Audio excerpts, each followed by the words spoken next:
Ooh.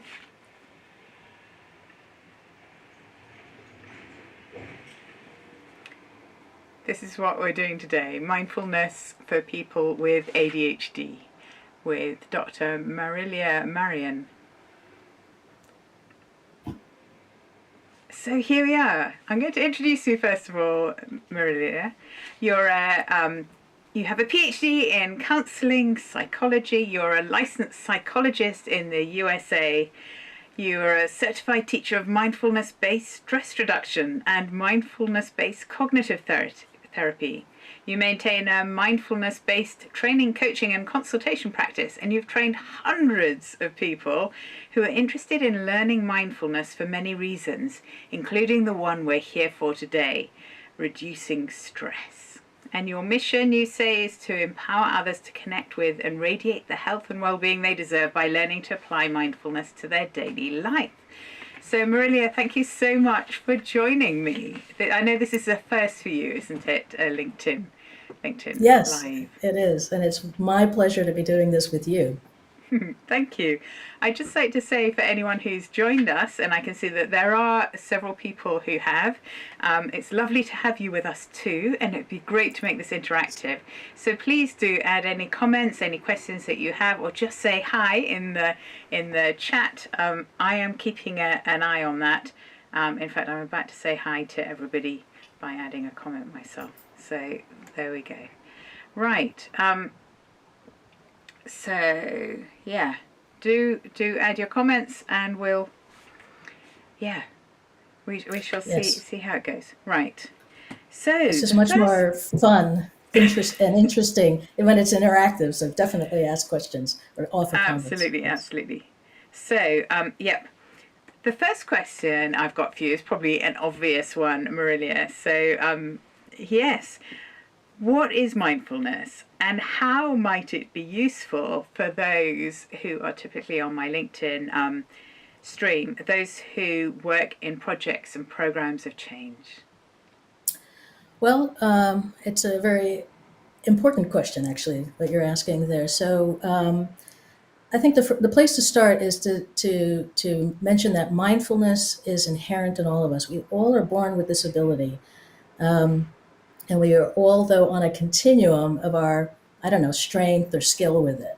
And so mindfulness, kind of like we're all born with muscles, it's like muscles, it's something that we can strengthen over time.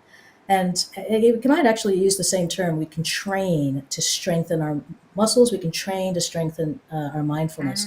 So there are probably multiple ways to describe mindfulness, but the main one and the way that I describe it to folks that I work with is that mindfulness is choosing to place our attention on one thing at a time. Just one. In the present, just one, which I know is hard, right? Because we are all multitasking, and we're really kind of reinforced and encouraged for it. And maybe there's a time to try and do a lot of things at a different, at the same time, but we suffer for our ability actually to concentrate actually is impacted by that, which we can get to a little bit later. But anyway, mindfulness is focusing on one thing, choosing deliberately to focus on one thing at a time in the present moment. Sometimes we're off in the past or imagining the future. As best we can, staying in the present moment. And the third aspect is without judgment. Or the way I actually like to say it is, as best we can, minimizing judgment. And so judgment here, what we're talking about is evaluation. Yeah. I like this, I don't like this. It's too hot, it's too cold. It's going to be great, it's going to be awful. And that, from a mindfulness perspective, that has an impact on how we feel. And it's so easy to just dash off. I know for me, it's really easy to have about 10 things going on at once. My husband once walked into me. I was listening to something on the radio, but I also had a podcast on in case there's anything particularly interesting in either. Anyway, he thinks I'm completely nuts, I think, most of the time. Now, I wanted to say a quick hello to Nicholas and to AMC. It's lovely to have you there. And if you're on here and you haven't yet said hi, do say hello, and I will say hello back. But also, as your thoughts and questions arise, do pop them into the chat. That would be great. So, Marilia, how did you become interested in this mindfulness yourself? Well, I would say actually, so I use it professionally a lot now, but that was like a very happy, coming together of things. I started just personally being interested in meditation. Mm. And just from my own personal life, maybe that was like, I don't know, 20 some odd more years ago, actually. Um, I think from the point of view, maybe like a lot of people, from point of view of it being interested in, is there a way that I can work with stress? I hear people are calmer when they meditate. And I tend towards the more philosophical side of life. And so I connected, I think, around it related to that. But in some point in my academic training, professional training, and then when I started actually practicing as a psychologist, I started learning more and more of how mindfulness was starting actually to be integrated into therapy. I was kind of doing it myself, but Oh, then for there's this yourself. way Mm. for myself, right, and in terms of how I offered therapy and how I showed up as a therapist actually in Mm. the room, Mm. so Mm. applying it to my Mm. work. Um, and then there was this beginning wave actually of research. And then there's this more and more research, and now it's like there's just so much out there about how mindfulness helps us and the science behind and the biology of what's going on. And I was like, all right, that's great. Because what I Mm. it sort of validated what I was experiencing Mm. personally. Mm. And because this is the way I like to practice, it was validating that this is something that can be used in to help others. Yeah. And so over time, I integrated into individual therapy. I got trained and did mindfulness related groups and so on. So that's a little bit of my origin story, as they say. Wonderful. And knowing you, Marilia, because we were on a course together for over a year, knowing you quite well, at least remotely, we've never met in person, which we'll look forward to No, one day. Knowing you, I yes. know that you would never do anything that didn't have some pretty solid backing. So that's reassuring to hear. So moving on, how does mindfulness apply to managing ADHD? Because there's a lot of focus on ADHD at the moment, and yeah, how Hmm. does mindfulness apply? How does it help? So yeah, and this is kind of answering the second half of your first Okay. question. So I think a place to start would be to try to understand more about what ADHD is. So I'm Mm. just going to say very briefly, we could have 10 of these kind of conversations just about, the topic of ADHD alone. But um, Wow. yeah, it's a big topic. ADHD though, I'm just going to boil it down a little bit. Just to say it's a neurobiologically based problem that folks have, and so our attention, our ability to regulate our attention, ability to regulate things like our emotions, and so on, again, is on a continuum. And so, just like, you're the scientists in the room, there's the bell curve. Most of us tend towards the middle, and then there's the things on the end, right?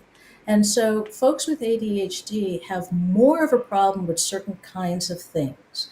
And it could be things like attention, self regulating where their attention is, distractibility, um, what we call executive functioning. This is our ability Mm. to plan ahead, to organize, and to manage time. Actually, Mm. there's an experience that sometimes folks with ADHD have. It's called time blindness, which is Mm. that we lose track of time. And we're like, where did the time go? I mean, it happens on a continuum. We've all had that experience. Like, how the heck? Where's the sunset? How did that happen? Yeah, hang on. What happened there? I was just thinking about having lunch, and it's actually 4 o'clock in the afternoon. Exactly. Yeah. Exactly. Exactly. Mm. So in general, we could say that folks with ADHD may have more difficulty sort of regulating these kinds of things, particularly related Mm. to executive functioning. Mm. Mm. So how does mindfulness come in here? Well, mindfulness trains us. It allows us to notice where our attention is on any given moment. And so if we can train in the ability to notice where our attention is, we will notice sooner and sooner, before the sun sets, and that our mind, our attention has wandered off into thoughts of the future and in the past. Or I'm on to listening now to this podcast, and I should have been working on that report. Well, And if so you're listening, mindfulness, please stay here. You can always do the report later. And yes, do add yes. comments. Right. Keep coming Sorry, back. but yeah. No, yeah, exactly. That's what's happening. Some of us are probably doing that, checking email while we're listening to this. So mindfulness allows us to know when that's happening. And awareness of what's happening in the moment gives us choice. It opens up possibilities. It gives us space, psychologically speaking. And then you could say, you know what? Do I want to keep daydreaming, imagining this future? Maybe you're in a creative thing and you're like, or do I want to actually, my boss is waiting for this report. Now's not the time. And so when you notice now's not the time, then you could choose to come on back. And then there are skills you can learn to help, get yourself back and anchor to the present moment. So that's, I guess, kind of one, but very important way that mindfulness can help folks with ADHD and those aspects of ADHD. Thank you. Oh, I remembered something else. Can I add something? Yeah, go for it. Because this to me is very cool. So mindfulness practice over time, doing it fairly consistently. You don't have to do it for an hour every day, actually. The research suggests that even doing 15, 20 minutes every day, every other day, builds your capacity, your mindfulness capacity. And so over time, though, what the research suggests also is that it can help us regulate, kind of like we're down regulating, and regulates our mood a little bit better. And we can become less reactive. And that actually can be a very significant symptom related to ADHD.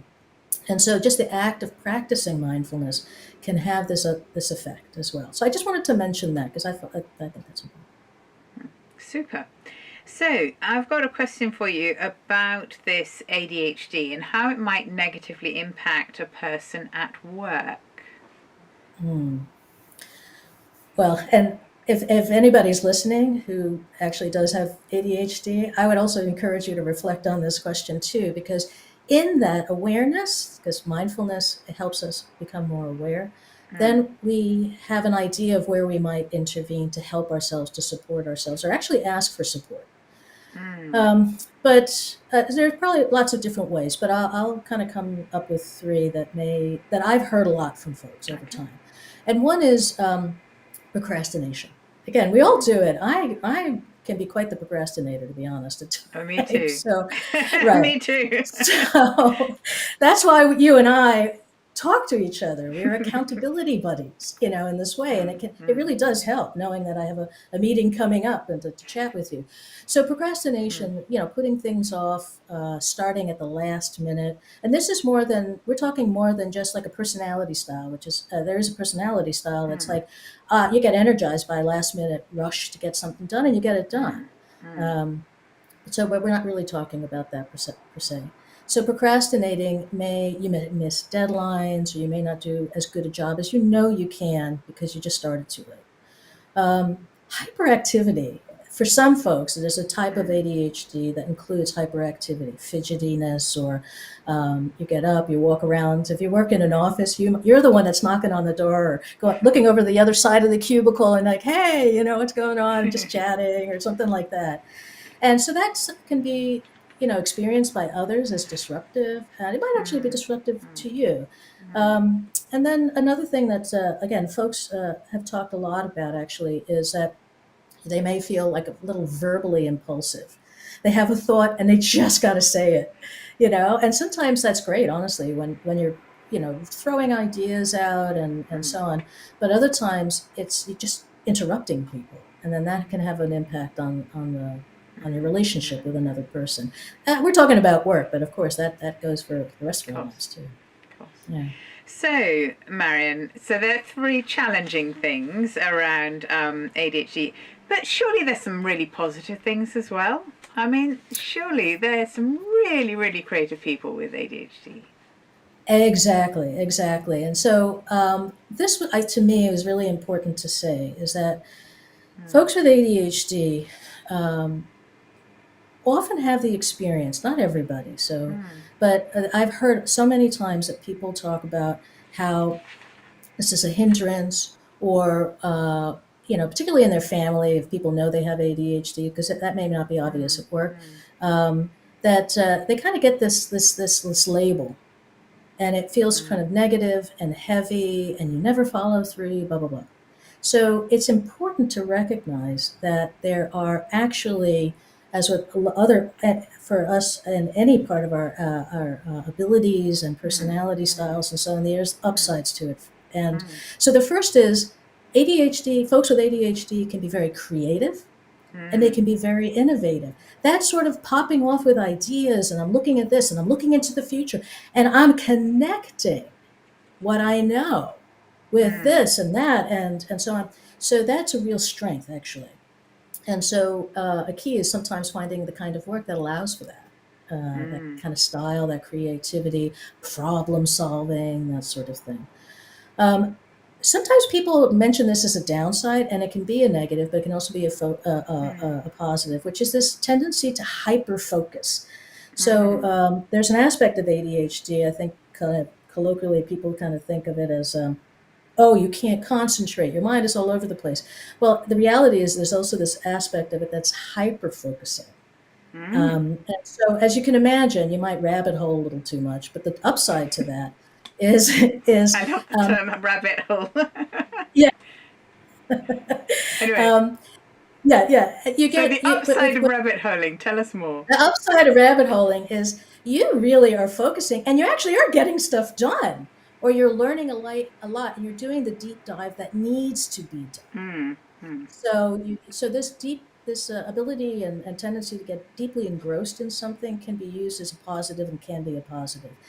And I'll just say that a third here is, I think, folks with ADHD can be quite flexible and quite Mm. adaptable. And sometimes that's a great quality to have.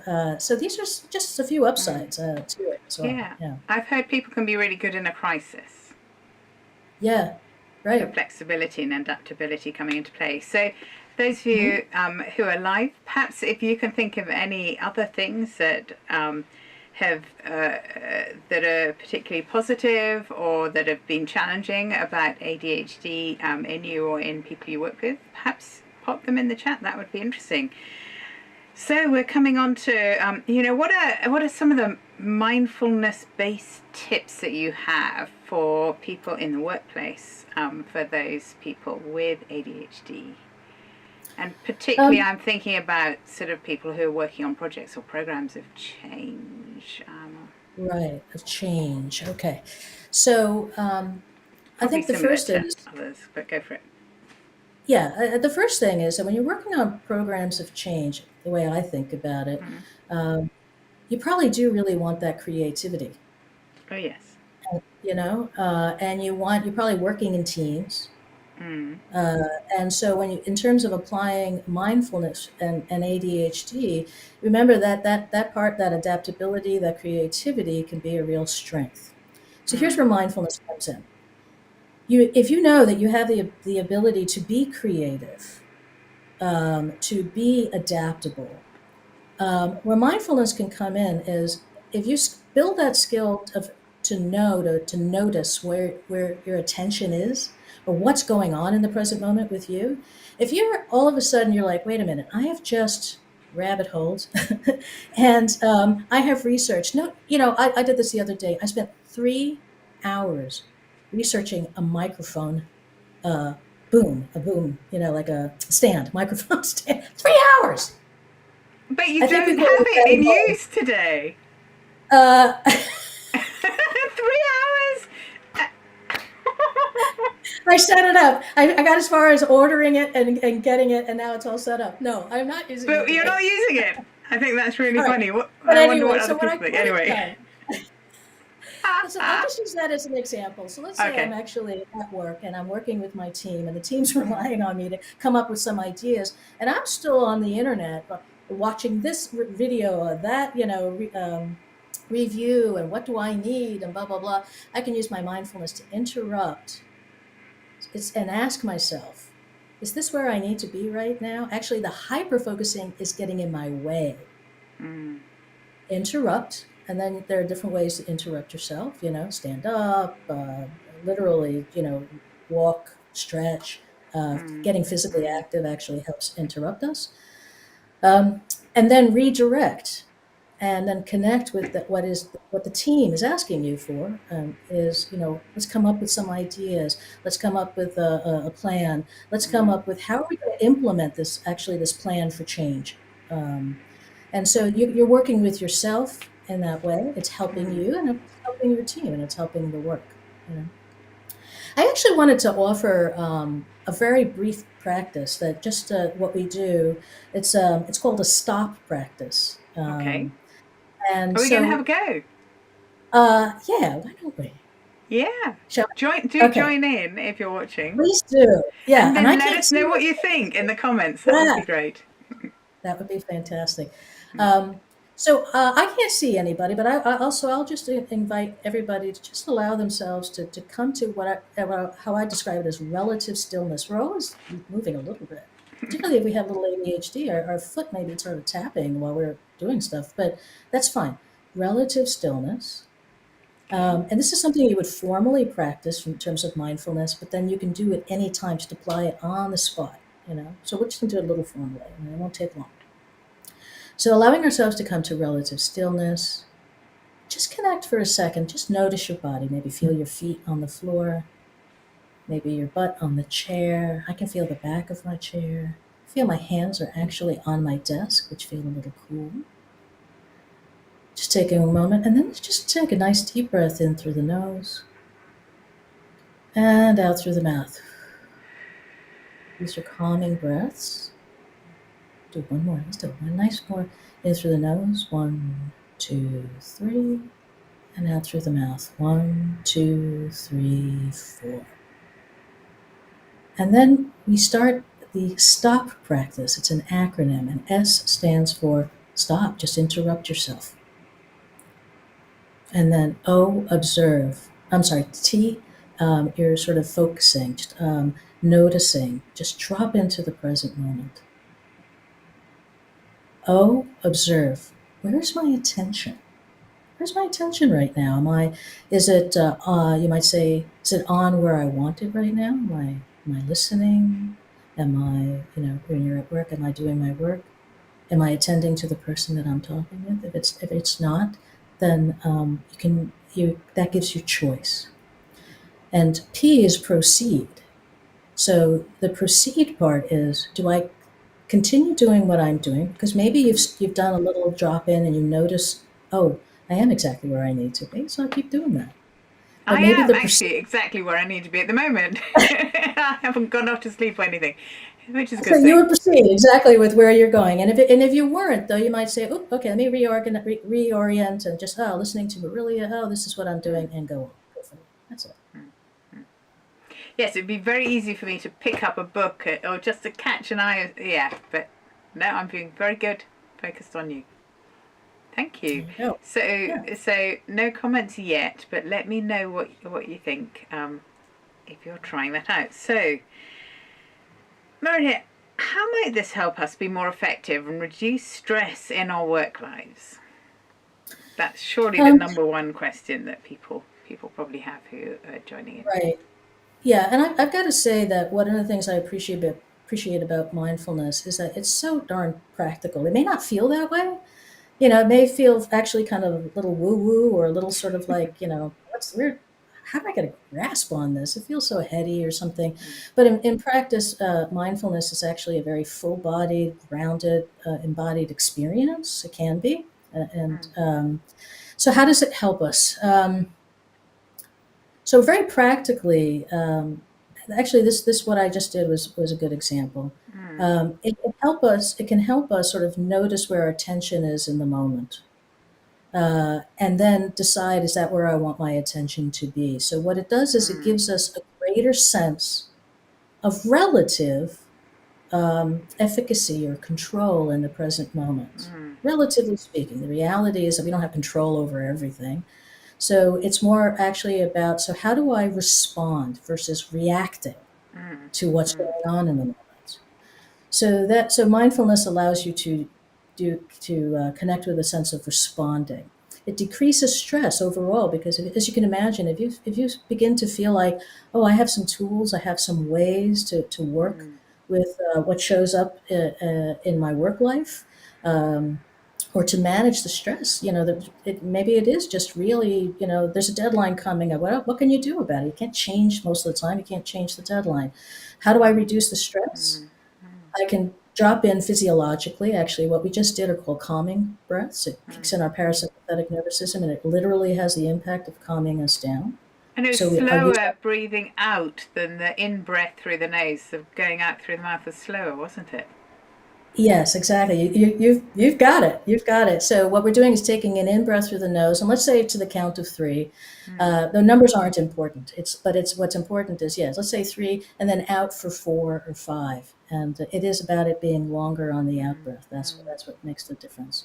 So it really allows us to develop our sense of ability to manage the situations as they are. And when we're feeling better able to manage ourselves, our Mm. reactions, Mm. and so Mm. on, and then and calm ourselves, and then implement some more tools to deal with a Mm. situation, Mm. it naturally can help us decrease stress. And like I said, actually practicing mindfulness over time just has this impact on us, even if you're not employing it, very consciously, like I'm Mm. suggesting. Mm. It actually has the impact overall of decreasing our reactivity. Actually, Mm. yeah. Mm. Okay. Um, what are one or two things to keep in mind for those who work with people who have ADHD on their team on how to be allies or to support them with thriving at work? Yeah, and this is really important. Mm. The I'm suggesting that folks with ADHD learn about their form of ADHD or what is actually going on. And I would Mm. actually say the same thing for people who work with folks who have ADHD or any kind of neurodiversity. Education is key for you, particularly to be an ally. So that's the first place. The Mm. second is that we have so many assumptions about people with ADHD or any type of neurodiversity, Mm. many that we're not even aware of. They're actually called, they are these unconscious biases. We take them in from people around us, from our larger Mm. society. Mm. And it's really important for you to be aware of what are your assumptions. Like some people are like, oh, people with ADHD are just lazy. They just don't have enough self control, or they just need to buckle down, or that kind of thing. That's not going to help anybody. And it's not true. It's just patently not true. Mm. So, becoming more aware, noticing, that's where mindfulness helps you as a team leader. You Mm. too can notice Mm. things Mm. like there's actually practices to get us Mm. better able to notice our thoughts. And then you'll Mm. become more aware of your assumptions and so on. Because the way you think about things affects your behavior.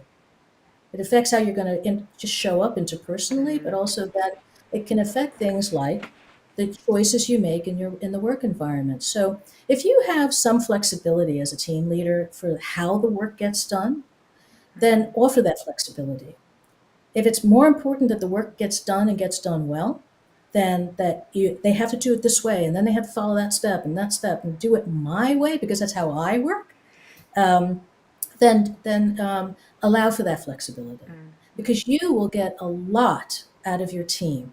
And the team, actually everybody on the team, you're not Mm. just helping anybody with Mm. ADHD, you're helping everybody. It's called, this is universal design idea that helps not just the people who can benefit from it, it helps everybody. It'll help them all actually not just get the work done, but my hope is, and just in a very humane way, flourish, Mm. enjoy their work, get something. We spend so much time, Mm. hours of our life in work. So it'd be lovely to be able to enjoy it as well. Super. Whoa. Now, I think we've covered the core part of our session today. So I'm going to invite anyone who would like to ask questions or make comments just to pop them into the chat. We've had some highs and an oops from Nicholas, but do pop it in and Marilia can answer them. But in the meantime, Marilia, I know you have you have something coming up for people with ADHD, which people could join from anywhere in the world. Would you like to tell us a little bit about your course coming up, when it is, what it would cover, how Sure, people sure. can find out more? Yeah, very, very happy to do that. So I have developed, and it's getting a lot of material and so on, a course called Mindfulness Based Training for ADHD. It's an online course, and it is basically it's taught as a class. Now, don't let that scare you, because not all of us have had very positive experiences with classes. So, what I'm doing in this, it's 8 sessions long, 2 hours, is applying what I know about ADHD and mindfulness to make it very ADHD friendly.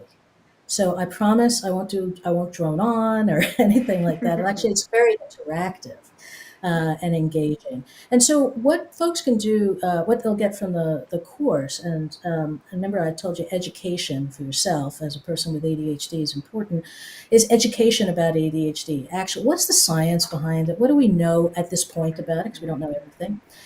And part of the education, frankly, is knowing what's going on biologically, psychologically, but what's going on for you. It's personal for you. So getting more awareness for yourself. And then you're going to get training in mindfulness. Every Okay. class, you'll get downloadable MP3s that you can practice at home. We're going to give you some home practice to do, actually, because remember, over time, it helps to practice the mindfulness. You're building that muscle. And then some very practical tools and skills that you can marry your skills with mindfulness with just very practical things like how to get started, because that's like an issue with particularly related to ADHD again for most of us. But how to do that? How do I go from task to task? How do I shift focus? So it's online. It's very practical. Go to mariliamarien.com. So my name, and you just you see it in my under my picture. We could And pop so it it's, in the chat as well, after the okay, live as well. Yeah. okay, we'll do that. Yeah. So it's just, but you Uh, can see, they can see your name. So put those together. Leave the doctor off. Put your name.com, and then that'll get to you, will it? right. And I do want to say, so the class starts September 17th. But before that, I'm actually going to do an introduction to the class. So if you have any questions, it's free. I'll actually do a little mindfulness practice with you, talk a little bit about the course, and just have a conversation if people have like questions about it and so on. So, if you're like me, I don't want to just read online. I don't know, and who's this person, Marilia? So this kind of gives you an opportunity to get to know me and ask any questions that you have, and maybe feel a little more comfortable with the course if that's something that feels right for you right now. Super. Now, I've got to know you over around, well, I think it's January last year, isn't it? 2023 that we first met, I suspect. And I can say that you're a very thorough person and you know your stuff. So I suspect this will be really, really good. And I can see you've got some comments that have come through. So we have, yes, for more flourishing at work. That sounds brilliant. And a hi from Manoj, which is great. What we haven't got is lots of questions or comments. Are you happy for people to contact you individually over LinkedIn if they've seen this and have things? Yeah, absolutely. Or just email me at Marilia at mariliamarien.com. Yeah, that would Marilia actually, yeah. at mariliamarien.com. And that would be quite complicated, but you can see those names in front of you. So, yeah, Right. so there you are. Right. Unless we have another comment in the next 5 seconds or so, we will be finishing off this session. Thank you so much for joining me, Marilia. It's been fantastic having you, and we've had quite a giggle, haven't we?